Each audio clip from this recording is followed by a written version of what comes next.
Ini mau 5 juz atau 7 juz atau selebihnya.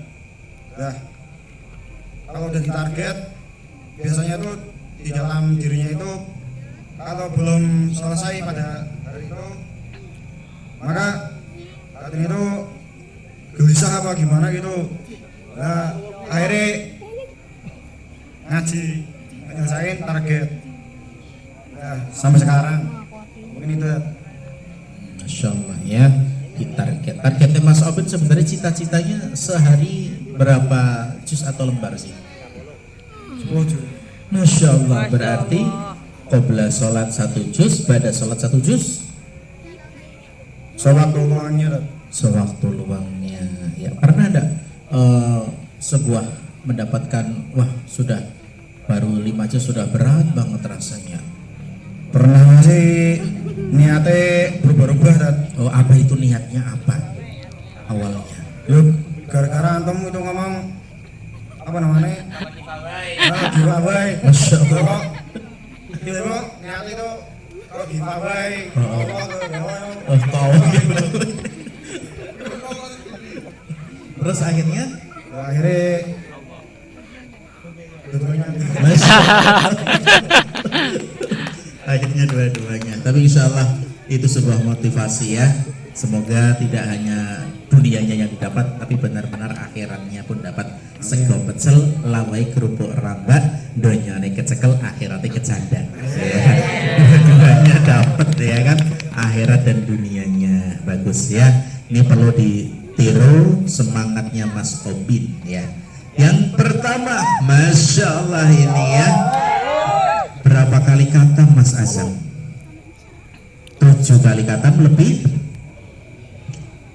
5 juz. 7 kali khatam lebih 5 juz. Ya.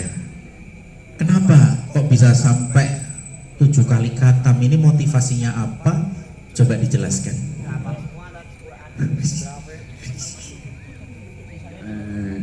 Ya itu ya kayak dikatakan Mas Abin, yang penting punya target di bulan Ramadan ini mau khatam berapa, terus perharinya berapa, terus yang pertama sebelumnya juga niat lillahi ta'ala, terus ya gitu sama seperti Mas Abin.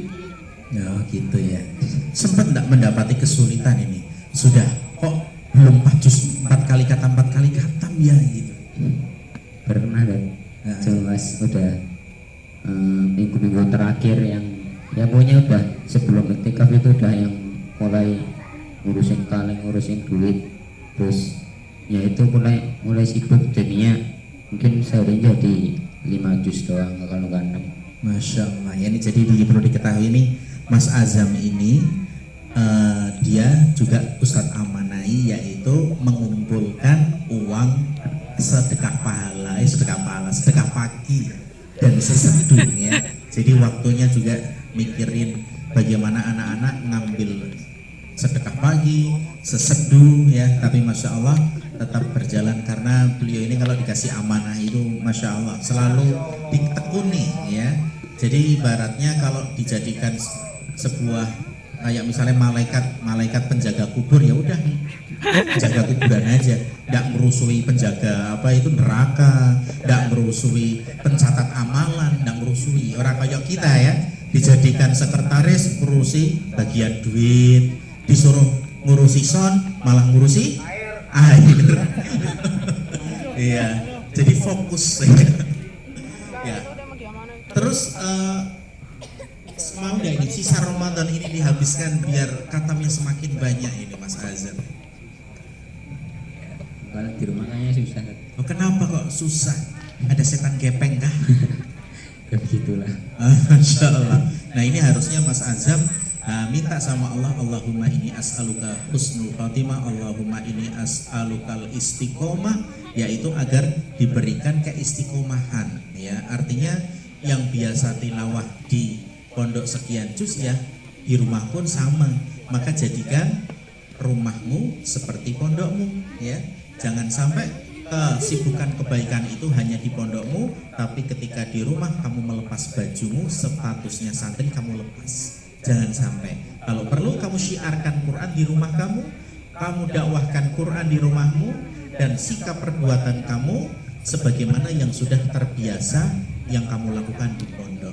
Jangan sampai nanti Ustadz mendengar keluhan dari orang tua, Ustadz ini gimana si Fulan sholat subuhnya sering telat, Ustadz ini gimana kok kenapa setiap sholat 5 waktu harus dioprak-oprak dulu, harus ngomel-ngomel dulu orang tuanya.